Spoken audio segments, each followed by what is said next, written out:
Hi, welcome to another exciting episode of the Andre the Beast Creighton Show. Another exciting show and definitely another exciting guest. We're going into the world of transformation, beast mindset, and powerlifting. Wow, that's a lot in one breath to say. But today we're going to really talk with a young lady whose story is truly one of that beast mindset and resilience, and using this platform to launch maybe her own podcast and launch books and other things as well. We're going to talk about all that. Let's welcome all the way from Virginia Beach, the beautiful Landri Peden. Did I get it right? You got it right. Okay. I like the name Landri. We talked about that briefly, and the first thing I said was, only Landry that I'm aware of is the world famous Dallas Cowboy coach. But were you a Dallas Cowboy fan? Was your family a Dallas Cowboy fan? How did your name start? So none of the above. Basically, my mom and dad, they wanted a unique girl's name. And I happened to be born in 1985 when he was still around. And they loved what Tom Landry did. How he was openly religious on the field. He just was a nice guy. And so they changed the Y to an I, and here I am. Landry, beautiful name. They picked a great mentor to put your name behind. I love Tom Landry. I'm a Dallas Cowboy fan, true hard Cowboy fan. But let's go back a little bit. Let's start this journey. Tell the viewers a little bit about yourself. You just said something that your name came from Tom Landry because your parents knew that he was a very spiritual individual. So tell me a little bit about who you are before we get into your story. Okay. So I was born and raised in Michigan, just north of Grand Rapids. I'm the oldest of 4 girls and grew up in a farmhouse out in the country in Fremont, Michigan. And we had 1 bathroom. So I learned how to get ready really, really fast. So I'm very efficient.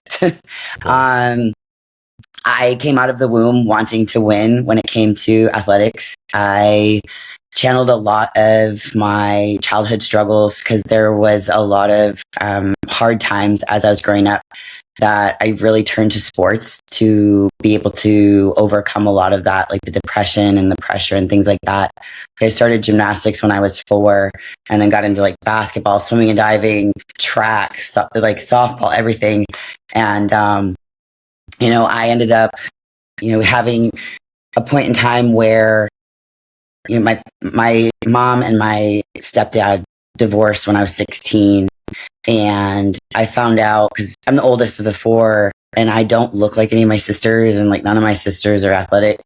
So like friends were asking questions, their parents were kind of asking questions. I was asking questions because I felt like I was getting treated a bit differently than what my sisters were. And then I found out that my stepdad wasn't my real dad because I was under the impression that he was. And I asked my mom when I was 16, when they were divorcing, if he's not my real dad, I don't want to go with him. I don't want to have to do a visitation because I was 16, so I could choose. And she eventually told me that I had a different father, but she wouldn't give me the information to be able to contact him. So years go by. I ended up joining the military when I was 18 and shipped when I was 19 because I didn't really have a home. I was kind of couch surfing. I lived with my grandparents for a bit. My grandfather passed away. So then I was just kind of finding a couch where I could because my mom didn't have space for me at that time. And she was getting into a bunch of stuff that can be another story, another time. But I joined the military when I was 19, shipped off, and I was in the military almost 10 years. I did part active duty and then finished up in the reserves. I am a mom. I have an almost 18-year-old son, which is a very difficult situation right now, but I miss him dearly. But I've fought through a lot. I was almost murdered when I was in the military by my ex-husband. And I went through a period of time once I got out of the military where I felt really, really lost. I wasn't training. I was like like I was isolating, and I looked like a hoarder because I was only ordering things. I couldn't leave my house. I didn't feel safe leaving my house. And a fellow veteran eventually got me into the gym, and got me into CrossFit initially. And I started being told that I was too strong for CrossFit. And I ended up going to the Arnold 1 year and fell in love with the sport of powerlifting, got connected with a local team. And now I'm one of the strongest women in the world, trying to help other people overcome adversity. And, helping people helps heal me. So that's kind of me in a nutshell. It always starts at the Arnold Schwarzenegger Classic. Yeah. Okay, let's back up a little bit here. A farm lifestyle in Michigan. I'm trying to envision all this, but the key part is that you was living in this house with these other beautiful ladies that were you thought was your biological. Well, they are your biological, but they're step from another guy. When did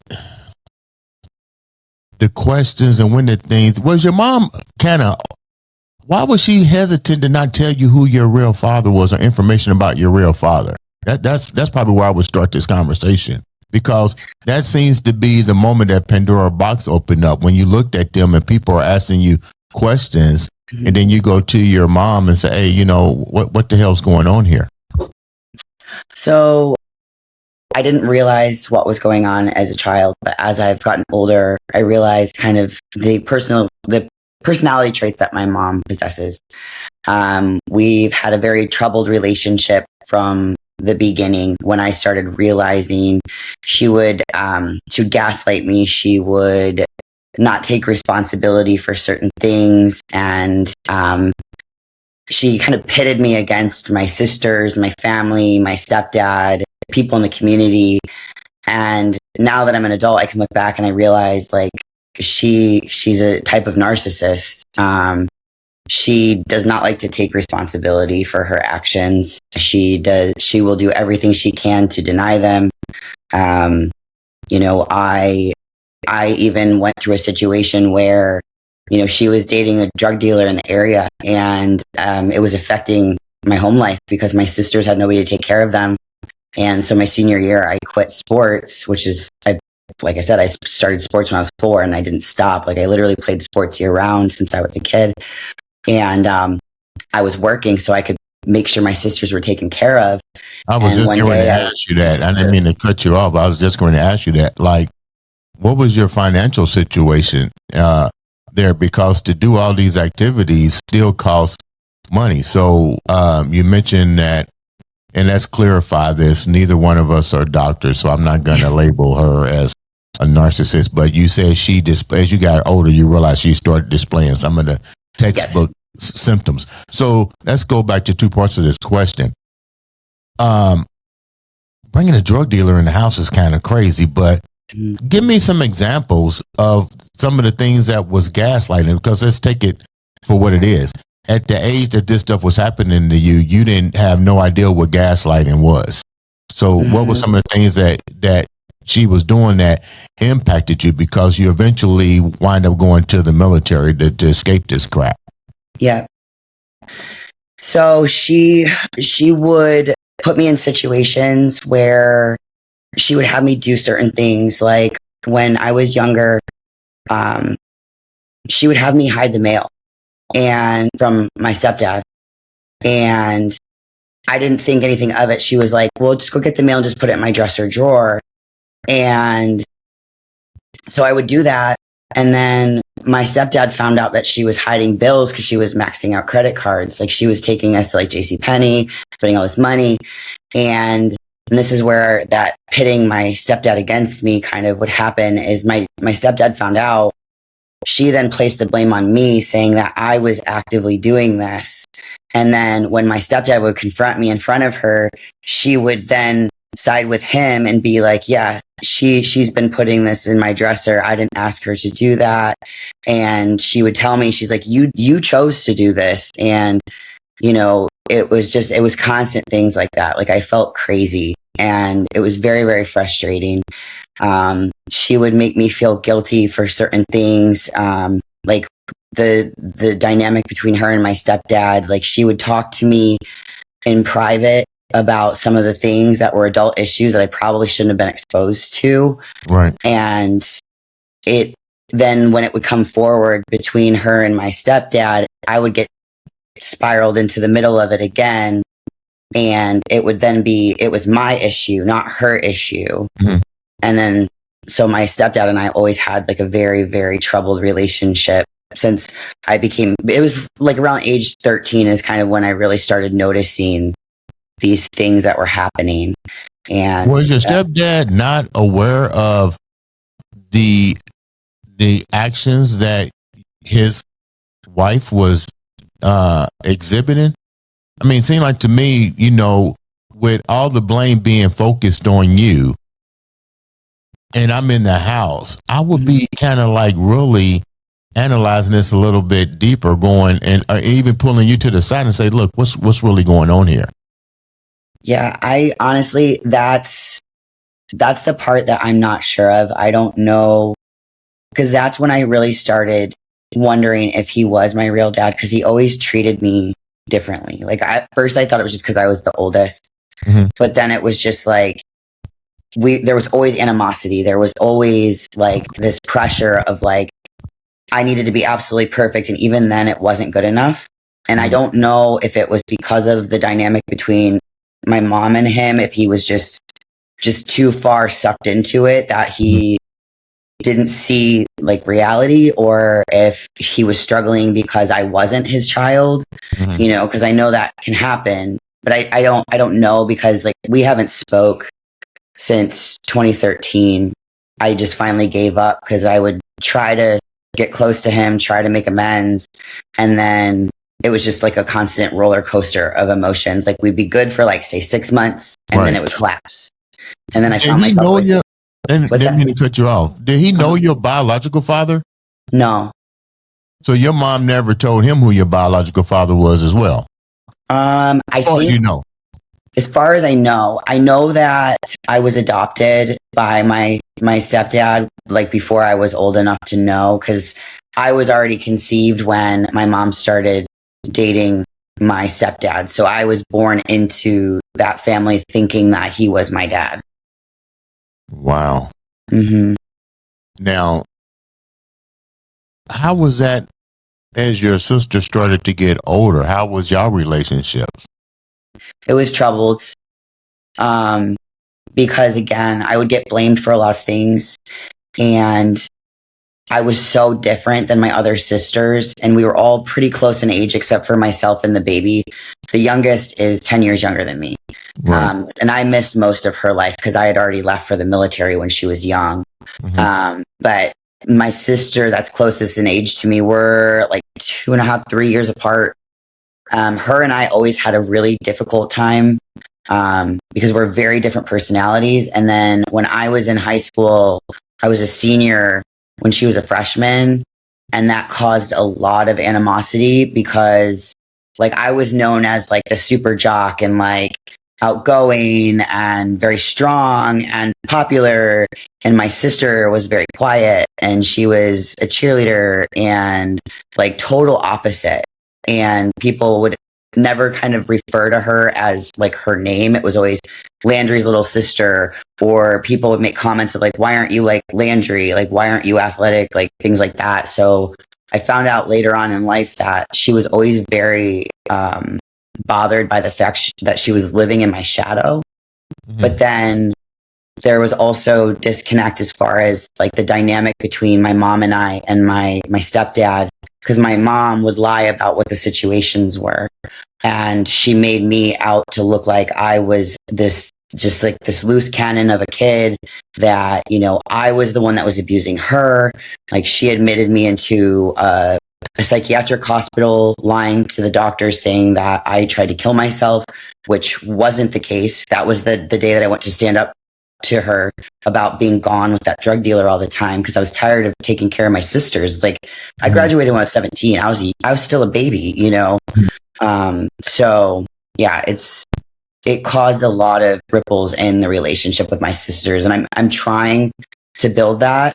Right. My baby sister is exactly like my mom, so I don't speak to her, but my other two sisters, I'm really trying to work on a better relationship now. So you're trying, still to this day, you're trying to at least be the bigger adult here with both your stepdad and your mom. Now, Mhm. and at this particular point in your life, you still are unaware of who your father is, your biological father. No, so I got to meet him when I was 28 years old. Um, I actually found him on Facebook because when I became pregnant with my son, I was 22 years old, and I knew my mom's side of the family history as far as health is Mhm. concerned, but I didn't know my father's side, and I was concerned as far as like what could potentially happen with the baby. Mhm. And my mom wouldn't tell me, but then her best friend ended up telling me one night what my father's name was, and I was able to find him on Facebook, and I sent him a message, and years later he finally got it. And I don't know if he finally got it or he finally got the courage to Mhm. reach out, How long but was it from the time that you reached out to his response? 6 years. Wait a minute. Hmm.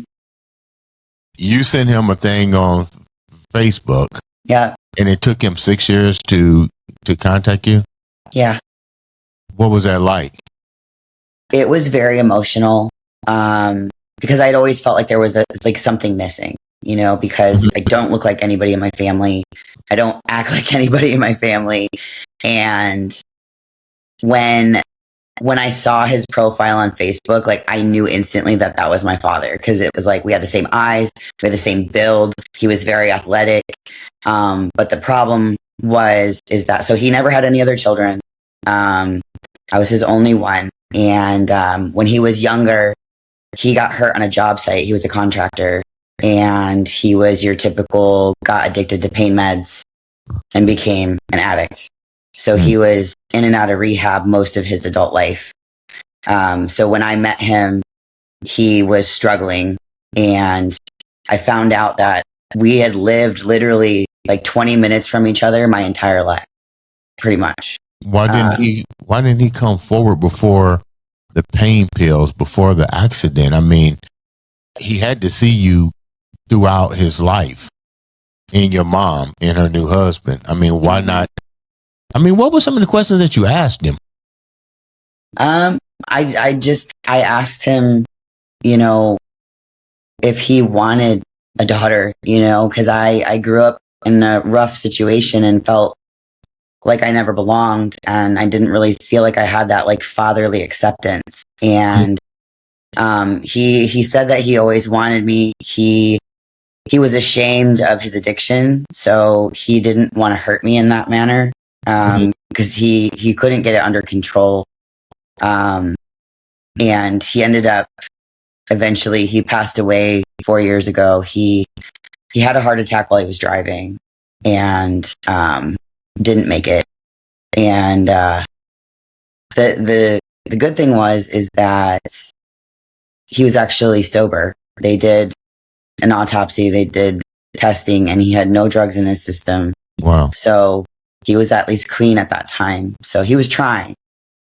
You would think, based on your self diagnosis of your mom and your stepdad, I'm pretty sure at some point you told him that you connected with your biological.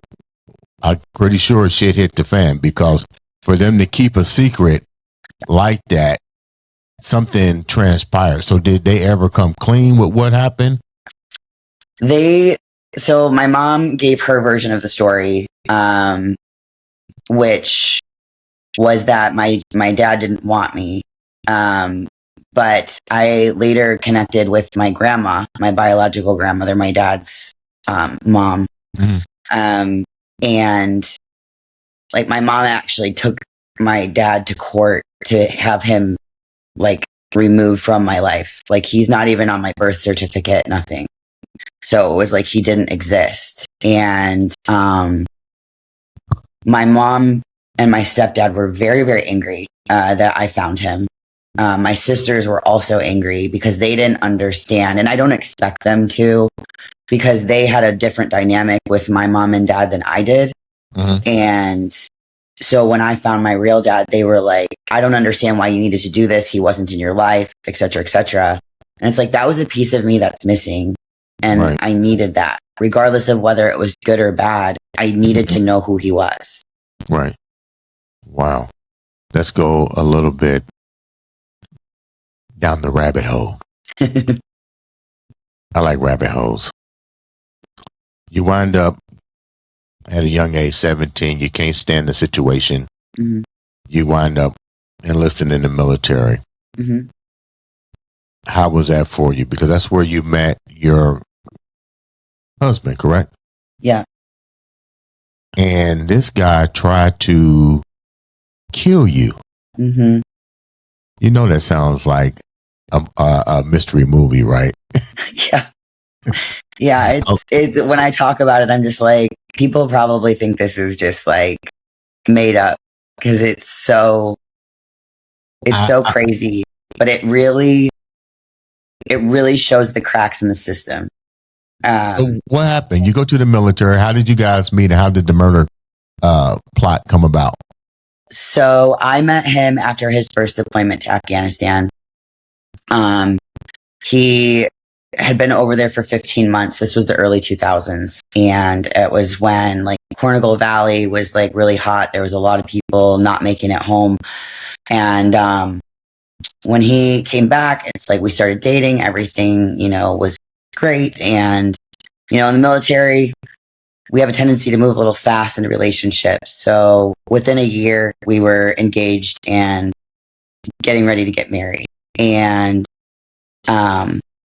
we found out we were pregnant. It was actually my bachelorette, like the night before my bachelorette party, I found out that I was pregnant. So I was like, well, I guess it's going to be sober.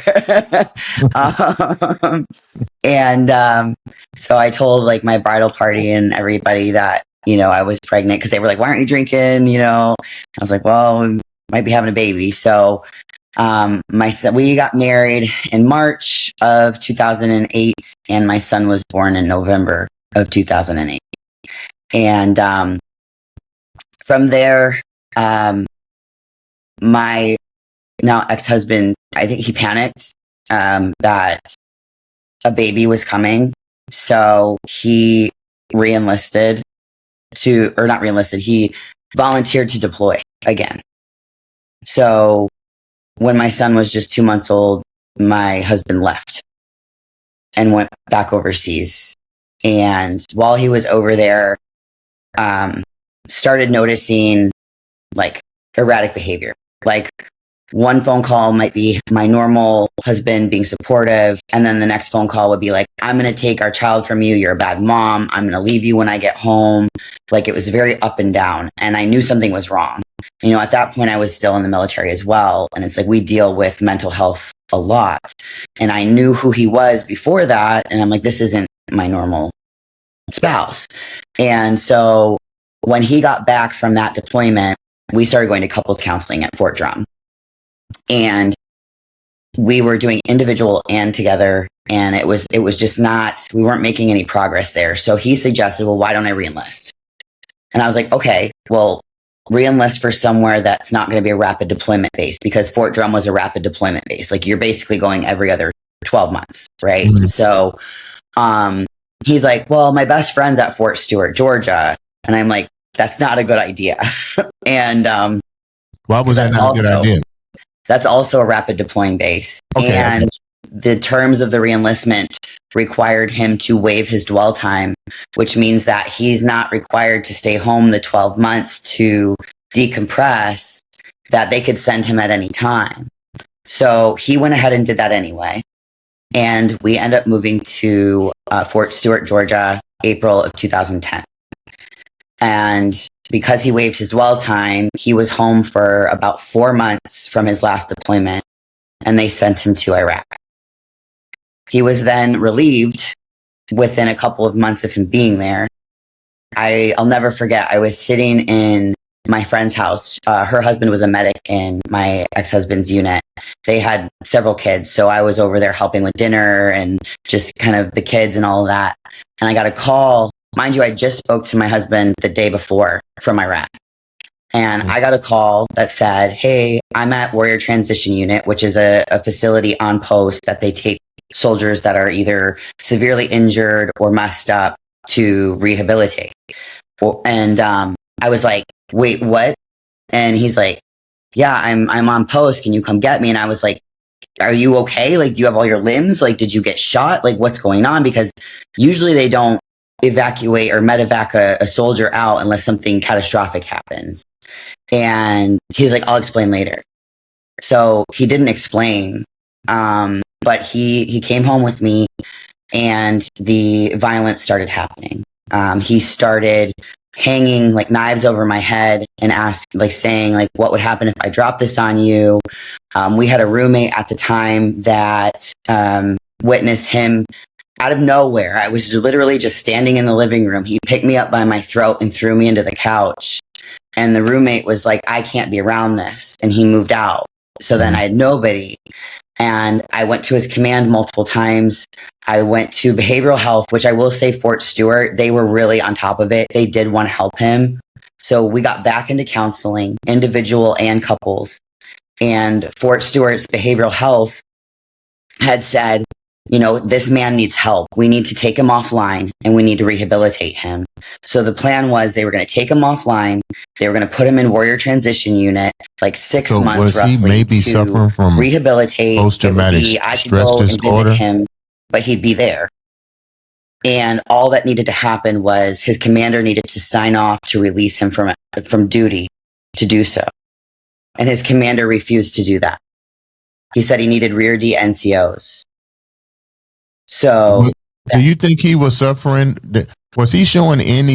You said he was home for 4 months at one time. Was he showing any kind of weird behavior patterns like that would be resembles post-traumatic stress disorder? 100%. Yeah, he would get up in the middle of the night. He would be checking doors. He would be checking windows. He was hyper vigilant. He was like, I couldn't wake him up unless I was like, if I like grabbed his foot and would have to like step away because he would immediately like jump to action. There was a lot of signs just in the erratic emotions. Like he would go from like kind of this euphoric feeling to like just this most depressive state I've ever seen him in, but then explosive anger out of nowhere. He is diagnosed with TBI because he was blown up by an IED while he was overseas on his first deployment. So he does have TBI on top of the PTSD. What is TBI to the viewers that don't know? Traumatic brain injury. So because of the explosion, it rattled his brain and it caused damage. Had you had the baby yet? Yes. When all this was going? Yes. What was his reaction when the baby came? Because to me, if you're suffering from all of these symptoms, I don't think you need to be. I'm not a doctor, but I'd be kind of nervous about having somebody around that is demonstrating these type of behavior patterns around my child. Yes. So it was very nerve-wracking because he was on edge. He actually, like when my son was very young, he was gone for the first year of my son's life. Then the second year, he was gone a lot. Like he would go over to one of the guys that he was on rear D with, or a rear detachment, which is, it's either soldiers that are like getting ready to get kicked out or people that are getting ready to go overseas. They're just kind of in like a holding pattern. What do you mean to say get kicked out for bad behavior or discharge? Usually, yeah. Usually, yeah. Why would he want to hang around people who's going to get kicked out for bad behavior? Right. That's where the plot thickens, right? So he ended up meeting these people on rear detachments that he was spending all his time with. And I was at home with my child, raising him alone. And then, you know, after a couple of months, he went over to Iraq and then came back. and then was on that rear detachment. And that's when the violence got really bad. And I ended up filing for legal separation and asked him to leave the home. So I was still living in our house with my son, and he was staying at a friend's house. And he Were you started still active in the military at this time? What's that? Were you still active in the military at this time? I was in the reserves at this time.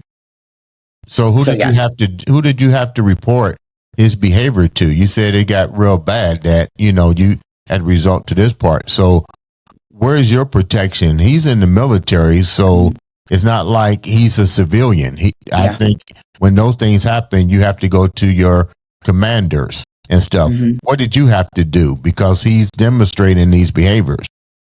So the first step was I went to his command and I expressed my concern about the violence. And then I went to behavioral health and got us into counseling. So that's what I was trying to do. Even though we were in that legal separation status, I was still trying to help him. And when his commander didn't sign off, that was just months before everything exploded. So the first instance, mind you, I don't know at this point what was transpiring behind closed doors. I just knew he was becoming very scary. So in May of 2011, he entered my home. He grabbed me, he pulled me to the back bedroom and held me at gunpoint in front of my child when he was 3 years old. I begged for my life and he ended up letting me go. He said, as long as I left my son there, that he would let me live. And so I knew that he wouldn't hurt my son. He had never laid a hand on my son. So I immediately went to the police. The police showed up. They looked and they saw that the shotgun had been disassembled and put away. So they didn't see any signs of aggression. And the police officer that reported it was a retired first sergeant. So he looked at me like I was just some crazy spouse. And they allowed my then husband to leave with the weapon and go stay at a friend's house overnight.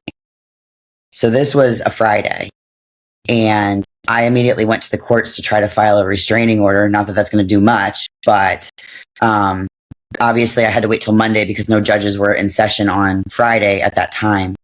So I had the weekend to hope that he didn't come back and hurt me. So I ended up calling the police, telling them that I was changing the locks on my home, which they told me that was illegal. But I said, my life depends on this. So I'm going to do it and I'll take my chances. So they sent 2 officers out. They were standing there in my living room. My ex was texting me from somewhere saying, I know the police are there. I'm going to effing kill you when they leave. Just you wait. I see that you're changing the locks, like all these things. And so the police told me, they're like, take your son, go somewhere that he doesn't know and just stay there for a few days until this de-escalates and you can get to court and get the paperwork done. And I was like, okay. So then I do that. I come back a few days later. He had broke off keys in every single lock of the house. So I couldn't get in except for, luckily I've always been athletic.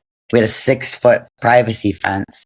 I was able to jump over that in the back door. He wasn't able to because he was out of shape. And I was able to get into my home. So that was the first instance, which of course I reported that. The command did nothing. I'm going to cut you off for a second and ask you this question. You said command didn't do nothing. When you mentioned the police, I'm trying to keep the viewers on point here.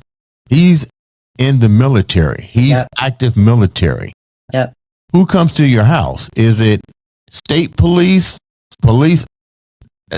city police, or is it MPs? It was city police because we lived off post. I got you. Yep. So it was local city police in Hinesville, Georgia is where we were living. Okay, that makes sense. Okay. Yeah. So they let it go. The command didn't do anything.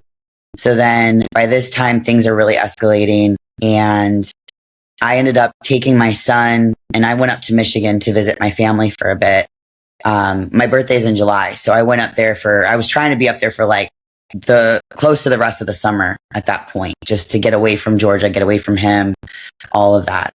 And I remember sitting down to eat dinner and I got a call from my friend. She was watching my house and she's like, you need to get back here now. And I'm like, what are you talking about? She's like, you just got served divorce paperwork. And I'm like, wait, what? And in the state of Georgia, or at least that area, I don't know if it's still that way, you have 48 hours to respond, or whatever is in that paperwork is going to go into effect. So he was trying to take full custody. He was trying to take everything from me and leave me with nothing. So I throw my son in the car and we hightail it back to Georgia. And of course, I respond to the divorce paperwork. And that's when the divorce starts, the whole process. So at this time, he's still threatening violence. He's living somewhere else. In the state of Georgia, even though I had a protection order at this time, I was required to let him see my son. So he was getting every other weekend. And eventually, come December, You had a restraining order, but I guess to clear this up to the viewers, mm-hmm. Those are all different court cases in the law. Mm-hmm. Divorce and child custody and child services is a whole different judicial thing. So to the viewers, am I correct on that? That's why you was still forced to let him see your thing, because it's several different issues that you're dealing with. Yes, their justification for the visitation, according to the attorneys, was that he did not show any kind of physical or emotional violence towards my son. Mm-hmm. So therefore, he wasn't a threat to my son. Right. He was just a threat to me. So that's kind of how they justified that. Okay. So we're going along, and then December 2011 rolls around, and it was the last visitation drop off. I didn't know that at the time, but dropped my son off, and my ex ended up coming to, actually, let me rewind. No. So he had come to where I worked in Savannah the weekend prior, right? So he tried to kill me that night. I was bartending at a bar to make extra money in Savannah, and he had never come to Savannah the whole time, like not once. And he started messaging me. He was incredibly erratic, like not making sense. Like you could tell he was on drugs, which later I found out he was on heroin, cocaine, all sorts of other things. And he ended up showing up at my bar, and I had the bouncers escort him out. And he ended up trying to lure me to a parking garage, which obviously I didn't do. But I went to my car, and he had found my car. And he got in my car. And I was friends with a bouncer at the time that was right across the street. And so that guy came, got in my car, and was trying to talk sense into my husband. So my husband was like, well, just take me back to Fort Stewart and we'll be fine. So the guy's like, all right, we'll do that. So I start driving down I-95, and all of a sudden I feel something on the back of my head, and he starts grabbing for the door like he's going to shoot me and then throw me out into the street. So the guy in the front seat, my friend, ends up having me pull over, and he literally grabbed my ex and threw him out the door. And that was the last time that I saw him, as far as like just person to person interaction, until I had to drop my son off the next weekend. Mm-hmm. So now, how did he throw him out the door? He was in the front seat, and he got out. He was in the back. He got out and threw him out. Okay. I pulled off to the side. Yeah. I got you. Okay. Yeah. And so then the next weekend I had to drop my son off, and that was a Friday night. Saturday morning, 7 a.m., I get a call from a social worker. You need to come get your son. Your husband's been arrested. And I'm like, for what? And she's like, I don't know, but it's not good. You need to lay low. And so I showed up to, there's a Love's on the corner before you get onto post at Fort Stewart. And I met her there because her husband was one of the NCOs in my husband's unit. Mm-hmm. And she had my son dressed in her kids' clothes, which were too big, and my diaper bag was still at the old house. So I ended up getting my son, and she's like, you guys aren't safe. She's like, I suggest you just go back to your house and just stay quiet. And I was like, well, what happened? And I'm like, was he drunk driving? Like, what happened? You know, because it's like, was like, this idiot, he's doing something stupid with my child, whatever. And so I go to my old house because I still had a key.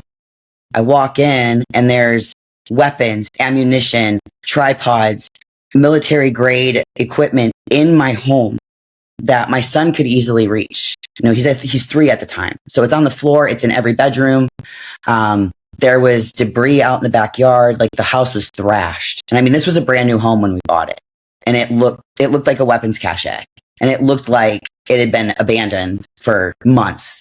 And so I called the police and I'm trying to start digging at this point because it's a Saturday. And I'm like, why did he get arrested? So I'm trying to look at the blotter. I'm trying to call his command, but nobody's there. Nobody's answering. And so I'm getting no answers. And the police just thanked me for reporting that. And that's as far as that went. So then Monday morning, I start calling his command and I'm like, what is going on? Why was my husband arrested?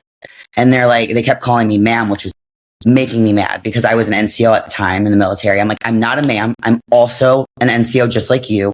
And I know that if 4 soldiers from my unit were arrested, that I would know something. And I'm like, my son was in his custody when he was arrested and you're not telling me what's going on. And this is not okay. And he wouldn't tell me. And so I kept digging. I knew that he was being held at Liberty County Jail. So I called Liberty County Jail and they were like, he's being held from another county, but we can't give you information on that. So then later on that afternoon, I found out on the news that 4 soldiers from Fort Stewart had been arrested for double homicide. Double homicide. Yeah. Who got murdered? There was a 19-year-old male soldier, Timothy York, and a 17-year-old girl, his girlfriend, Tiffany. They executed both of them and they left them. So there was originally 4 people. It was my ex-husband and then 3 other men. They later on arrest more. But this kid was involved in their group. So they were an anti-militia group. They called themselves FEAR. Forever Enduring, Always Ready is what their name meant. Mm-hmm. And they had plans. Basically, the leader, Isaac Igwigwi, back in July, he had a wife that was also an NCO in the military that was pregnant with his child. He ended up NCO for the viewers.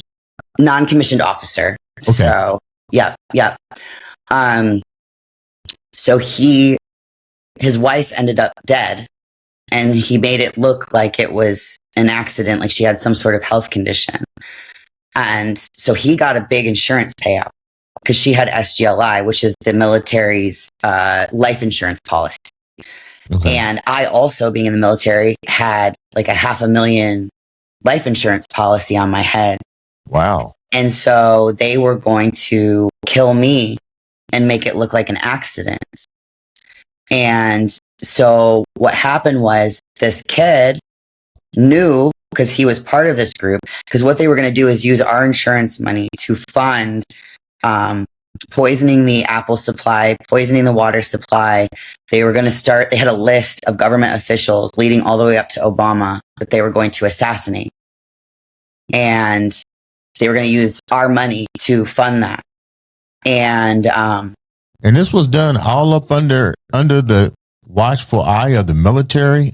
Yeah, and they knew they were watching them stockpile weapons for quite some time, because things would go missing from like their units. Things would go missing when they went and did ranges.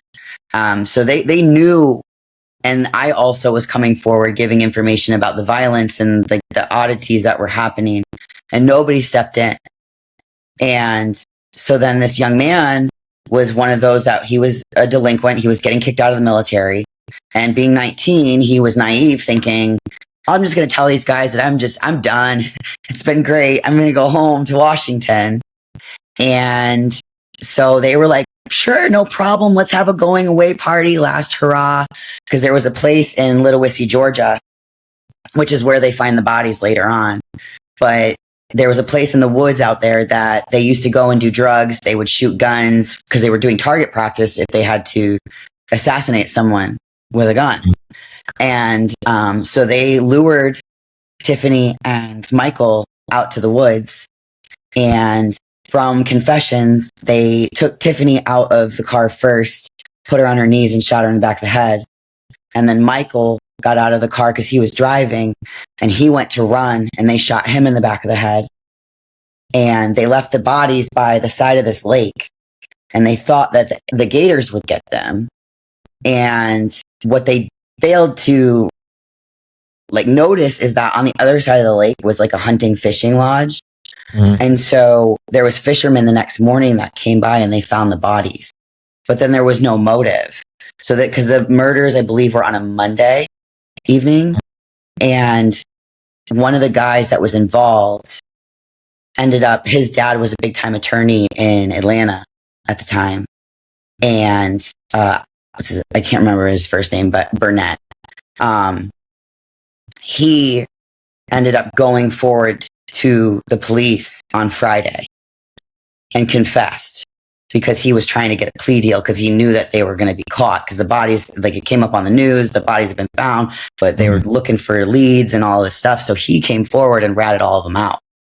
So then that Saturday morning, they did a mass brigade or squadron. He was a Calf Scout. They did a mass squadron formation, and they arrested those 4. How did you know that, let's call it what it is, a bounty was put on your head? After the fact.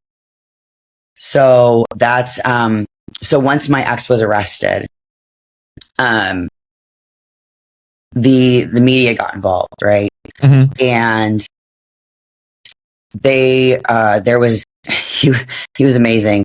There's a reporter from the Bloomberg newsroom that had reached out because a lot of different reporters had reached out, and I was trying to get away from them. I moved overnight because where I was living, reporters were just lining up at the gate trying to get to me. I was getting emails all the time, and there was something about this one that was genuine, right?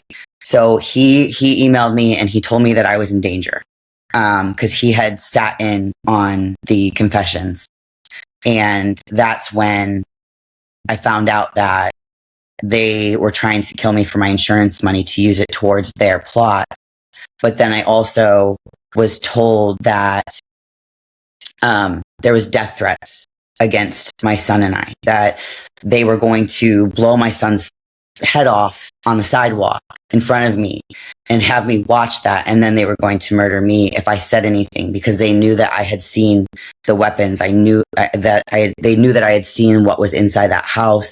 Because later on in the investigation, they found out that the clothing and the different things that they used for the walkie-talkies and things like that for the murder, they burned in the grill at my old house.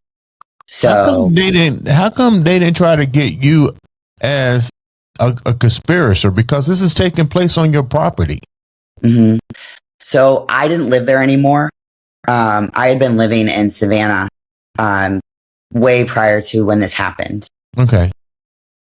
So the guy the reporter who sat in on it mm-hmm. basically was like, hey, they haven't rounded up everybody. This might be bigger than these 4 individuals, but your life is in danger. Yep. You need to get the hell out of Dodge. Yes. What did you do? Where did you go to? Because you said earlier, you really didn't have that close connection with family members. Mm-hmm. I mean, who can you run to and who can you trust? Because the way I look at this shit is done up under the military. Mm-hmm. Even though they're watching them, they don't have enough evidence to infiltrate, but it's still on their watch. Yep. You know what I'm saying? Who mm-hmm. can you really trust at this point? I honestly didn't feel like I could trust anybody. At that time, I'd gone back to his command asking for help because one thing that they did was as soon as he was arrested, there is different identifiers when it comes to pay. So my ex-husband at the time was paying child support. So I was going to school full time. So I was getting the GI Bill and I was bartending part time and I was in the reserves, which is only $250 a month, which is nothing. Instead of marking him as incarcerated or whatever, locked up in jail where he would still continue to get pay, his commander marked him as AWOL, which immediately stops your pay. and they never restarted it. So this happened right before Christmas of 2011. So I had no finances other than what I was doing as far as school, which was only a little over $1,000. So we had a mortgage, we had a truck payment, like all the things. And so I went to his command, tried to get them to reverse the identifier so at least he could get his child support sent to me so I could support my child. And they never reversed it. So then I ended up finding a chaplain who was the only one in the military that actually helped me. He got in touch with Red Cross, told them what was going on. Red Cross sent me like $450 and they were like, get out of Georgia. And I'm like, well, that's not going to get me very far.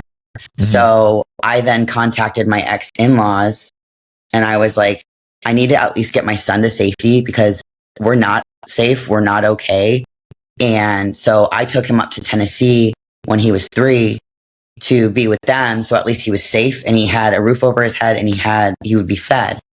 And so from then I was trying to figure it out. I stayed in Georgia for a little bit longer, trying to figure out where I was going to go. Cause like you said, I didn't have a support system and my family was very confused by all of this. I mean, I don't expect people to understand the gravity of the situation, but like, just show some empathy or something. But I finally talked to my mom and my mom was like, well, you can come up here for a bit.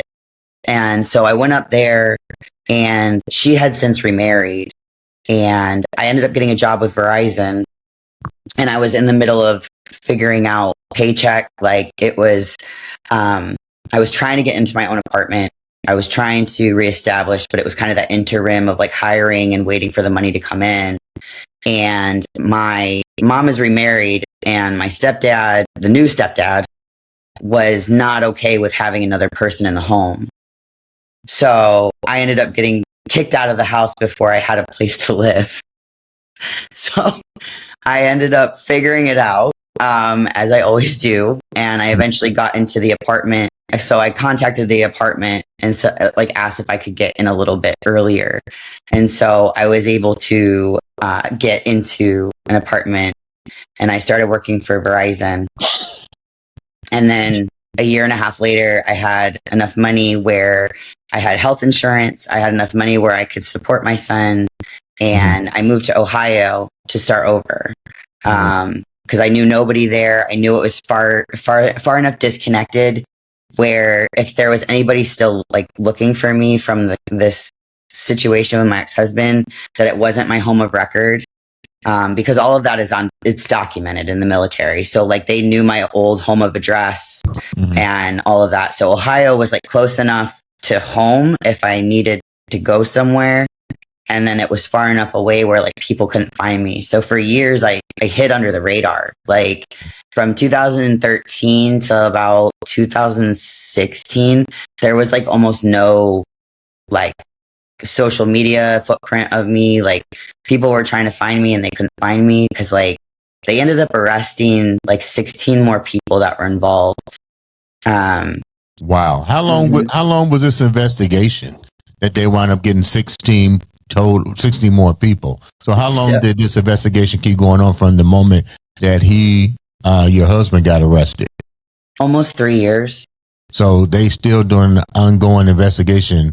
So that means that the people, the one guy who allegedly told, why didn't he tell about the rest of the people? I'm not sure. I don't know. Because the other people weren't actively involved in the murder itself. They were actively involved in the plans to do the other parts.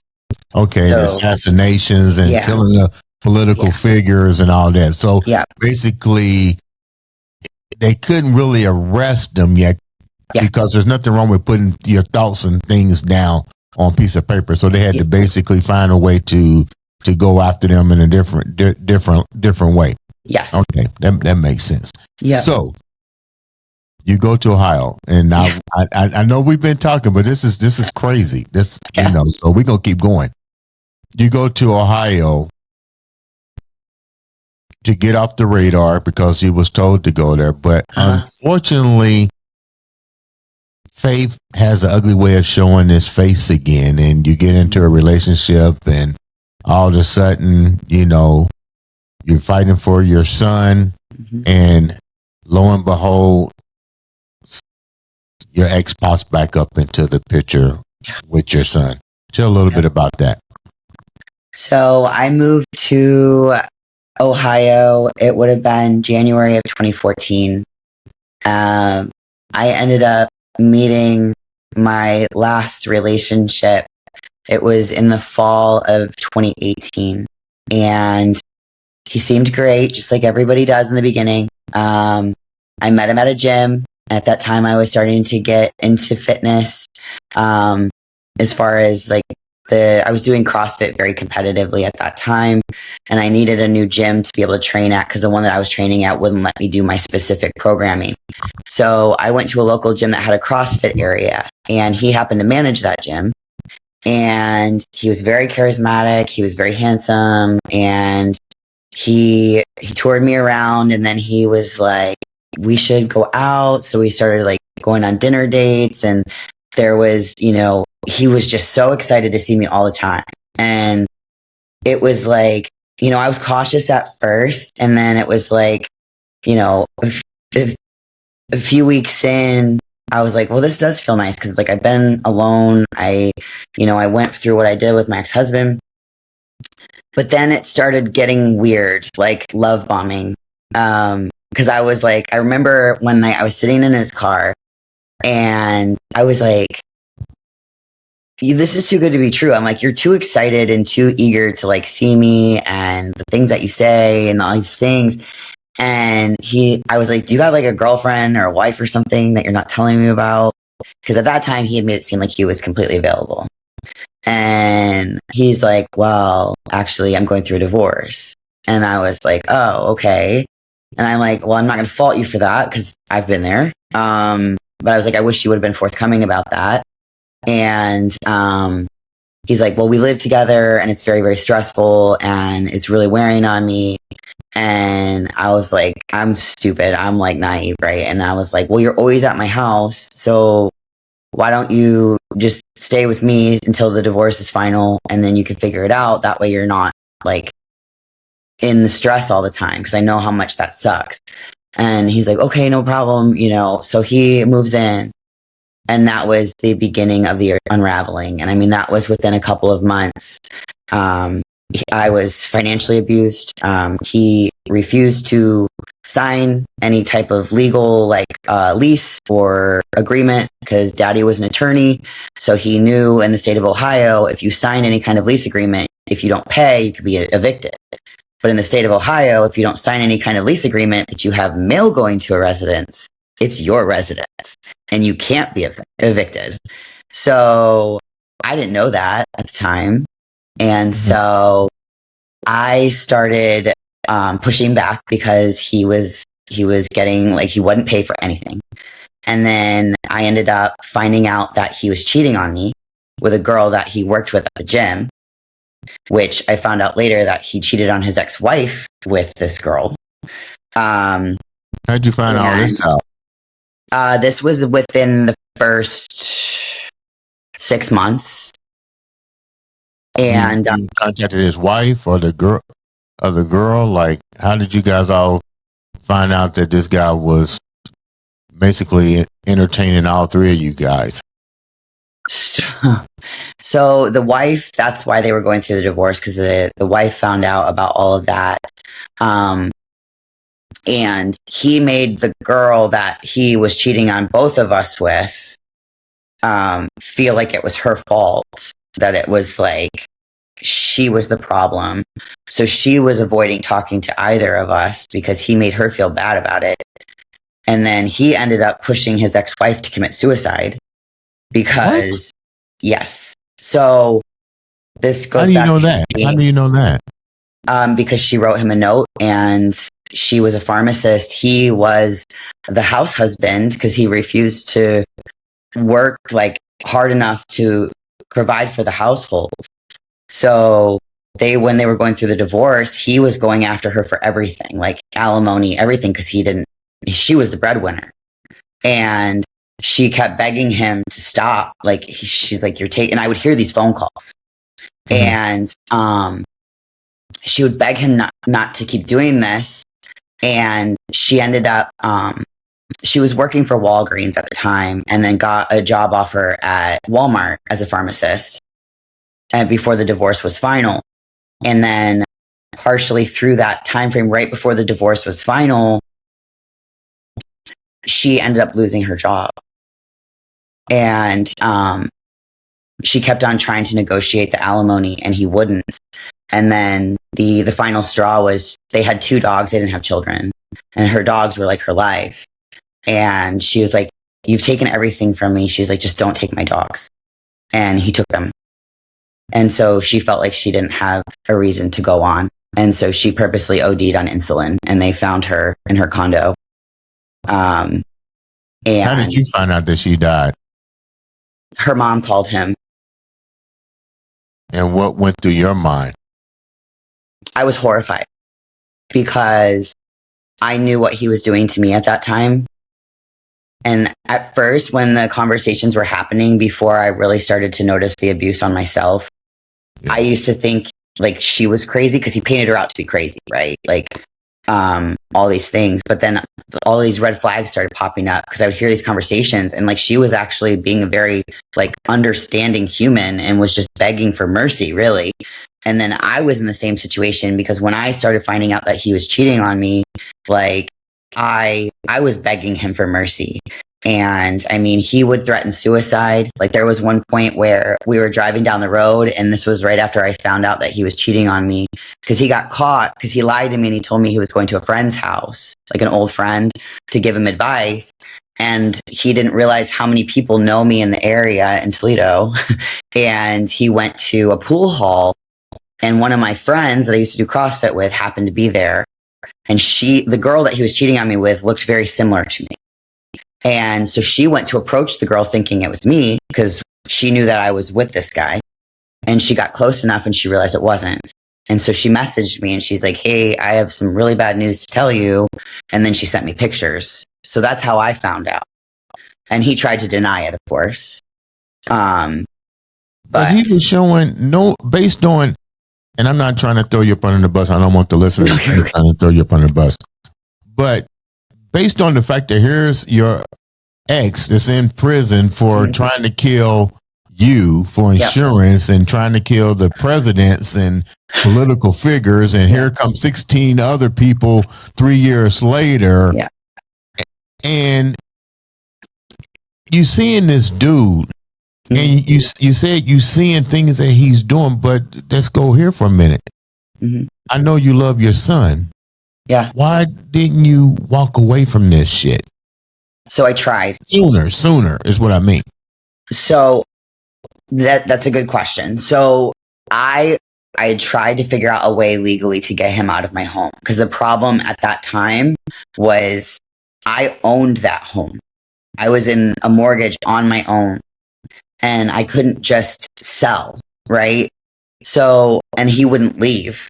Why not call the police and get a restraining order and put him out? I tried to do that, and the police wouldn't do anything.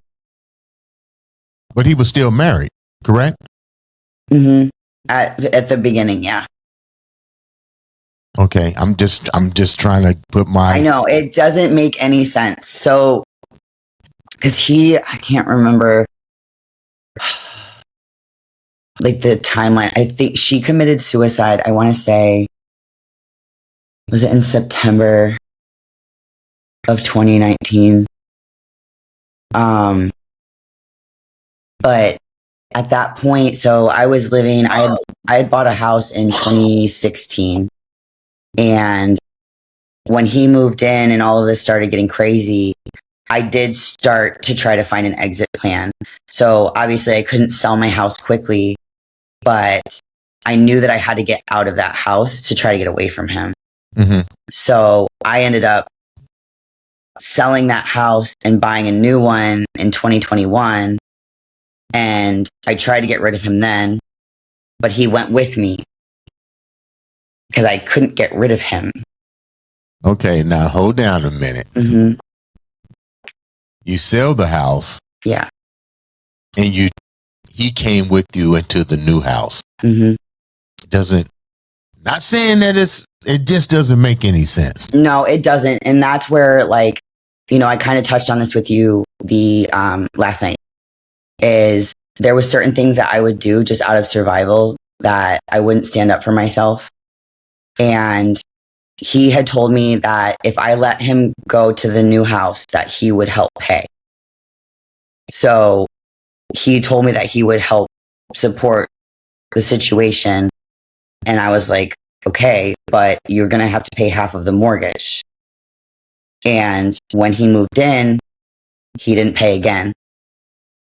And when I would try to kick him out, he would say, I don't have any place to go. I don't know what to do.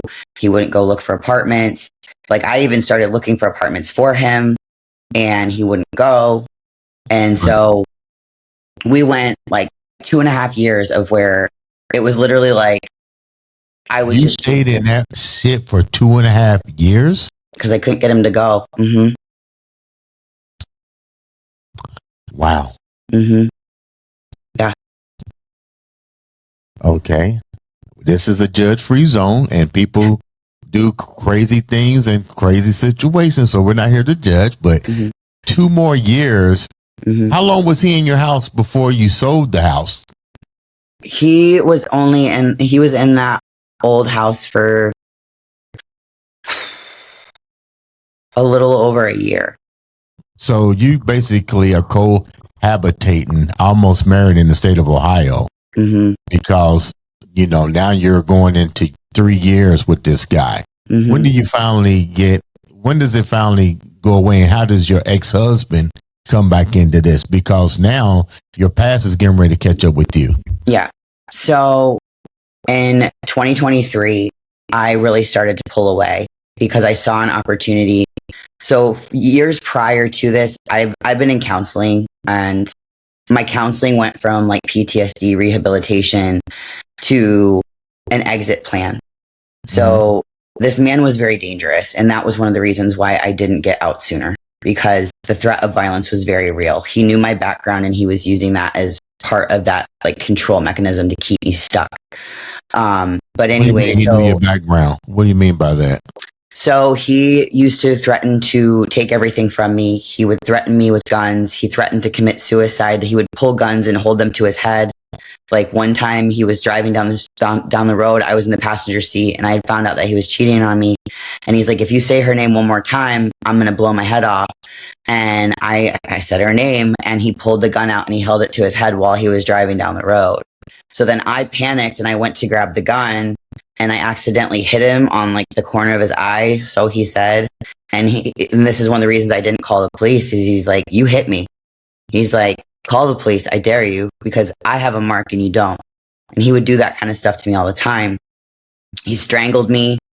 Like it was scary. So it was like kind of just, I was just in survival mode, and it's stupid. And I agree. Like I should have figured out a way to get out, but I was so broken. Like I hadn't fully healed with what happened with my ex-husband.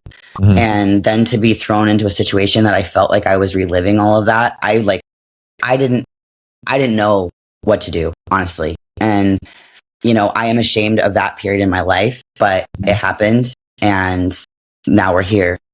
But so in 2023, his mom passed away on Good Friday, and then his father passed away in October. And at that point, I had already been pulling away. Like we were like not speaking. I was trying to stay as far away from him as possible. I didn't care what he was doing. I wanted him out of the picture.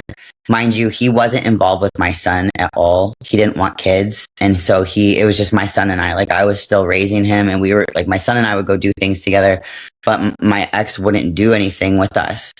And then it was like towards like June, July of 2023, my ex started taking my son, where he would take him like rock wall climbing or out to dinner and not bring him home until late. You're talking about the guy the boyfriend. Yeah. The boyfriend. Okay. Yeah. So he started to slowly pull my child from me, and I was seeing this happen.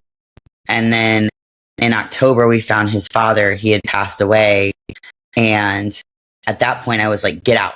Like, you have a house. They gave you the house. Get out. So he did. But then what happened in October was then he literally isolated my son from me. He started taking my son even more.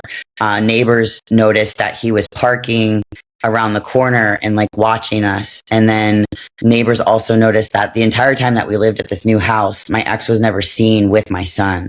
And then all of a sudden my ex is like walking my dogs with my son and all of this. And the kids, so there was a couple of kids on our street that were the same age or near the same age as my son. He was in high school at the time. Mm-hmm. They started noticing my son was acting different. Like my son went from being a very kind child, a very fun child, to he started getting angry, and he started he was priding himself on intimidating other kids, which is not the child that I raised. And they saw this like darkness in him. And so in October, I finally got rid of my ex, but he kept coming back. And then November is when I competed in October in Virginia. And while I was gone, I ran into an old friend of both of ours that knew something was wrong because I was super traumatized. And so he was checking on me. A friend of whose? That both of you guys knew, your ex? Yeah. And you? Yep, through powerlifting. Who had your son as you going on a powerlifting thing? Who's watching your kid? So family, or I had a babysitter. My neighbors would watch him. It just depended on like what the situation was. Okay. So I get back and I was going up to a gym in Novi, and my ex went through my iPad and saw a conversation that said I was talking to this other guy that said, I'm completely done with this relationship. I need to get out. I don't feel safe and all these things. And so he called, my ex calls me and he's like, you need to get back here. And I was like, what? And he's like, oh, I saw that you're talking to another guy. I'm like, it's none of your business. Like, we're not together. And he was lying because he was pretending like he heard it from somebody else. And I was like, why did you go through my iPad? Because he was saying things word for word. So I drive back from Novi and he's at my house waiting for me. And he got very threatening when I walked in, and I ended up telling him to leave. So he took my son that day, which I knew they were supposed to go to some like rock wall climbing seminar that evening. So I was like, that's fine. Like, take him. And I went to like this women's healing class about like healing at home. And I called one of my friends and I told her, I was like, I'm afraid I'm going to change the locks in my house. And I'm just letting you know in case something happens. So I went to go change the locks, and he ended up waiting for me at my house with my son inside. So I called the police and I said, this man cannot be in my house. I don't feel safe. There's a room full of weapons because he used to collect weapons and he used to make ammunition. And I was like, he's already strangled me. He's threatened me with weapons. I'm afraid that he's going to harm me. And the police were like, well, you can't change your locks because he technically lives there. And so they showed up. My friend was there witnessing all of this, right? Okay, so but the police go in, they talk to them. Not to cut you off, I'm trying to keep the viewers on point here. Mm-hmm. You was afraid of this guy when you come back from the powerlifting meet in Novi. Mm-hmm. But you let him take your son to a rock climbing event. I don't understand. Help me understand how you would do that. If you are conversing with somebody on your iPad saying that you're afraid, but you come back and you let him take your kid. I don't understand the connection. Or did it say maybe you wasn't mentally there at that particular point in time? I wasn't mentally there at that time. I'm not going to lie. I don't have an excuse or a true understanding of what was going through my head at that time. I know that I was trying to keep the peace with my son. Right. Because I was noticing the divide that was becoming like. How old was your son at this particular point now? He's 15. It's 15 now. So I get it. So, you can't change the locks, but you said he already moved in with his deceased parents' house. Right. So why wouldn't he doesn't live there? Because technically he still had mail coming to my house. He hadn't changed his address yet. So that was the loophole. hold that thought. We're going to come back with the conclusion of this story on the next episode of the show. And let me first say, you know, I really want to thank you for taking time to come and share a story, because you did say you really wanted to get this off your chest and help other people. I see your journey, I see your vision, but we definitely going to have you come back and give us the conclusion of this. I'm gonna call it the Landri Chronicles. So hopefully we have you come back. We will have you come back, and we're gonna do a conclusion on this on part 2. So I want the viewers to make sure that you listen for the next episode of the Landri Chronicles, one woman's journey into taking back her strength and her power on the Andre the Beast Queen show. Landri, thank you so much for taking time to come on the first part of this episode. Then we're going to have you come back on part 2. Is that okay? Thanks for having me. You guys, make sure you subscribe, like, share, follow, click that button. All it takes is one click to make a difference in your life or change somebody else's. Stay tuned for part 2 of the Landri Chronicles on the Andre the Beast Creighton show.